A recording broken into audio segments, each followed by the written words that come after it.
Hello friends, அவில் உப்புமா இந்த மாதிரி செஞ்சு பாருங்களேன். நல்லா உதிரி உதிரியாக வரும். எப்போவுமே அவில் உப்புமா பண்ணுறப்ப நிறைய பேர் செய்கிற தவறு என்னென்னா, அதை வந்து சுடுதண்ணியில் போட்டு ஊற போடுறது, இல்லைனா பச்சை தண்ணியில் ஊற போடக்கூடாதுங்க. ஜஸ்ட் அவில வந்து தண்ணி ஊற்றி ஜஸ்ட் ஒரு வாஷ் கொடுத்து ஒரு நிமிஷத்தில் அதை கழுவி அப்படியே தண்ணியை ட்ரைன் பண்ணி வச்சுருங்க.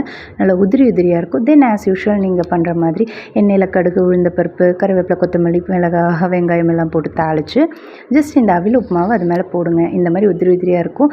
அதுக்கு மேலே வந்து உப்பு தண்ணியை தெளித்து விடுங்க. உப்பை போடுறது அந்த மாதிரிலாம் பண்ண உப்பு கூடுதல் குறைச்சல் ஆகும். இந்த மாதிரி செஞ்சு பாருங்களேன். அவில் உப்புமா செம்ம சூப்பராக இருக்குங்க.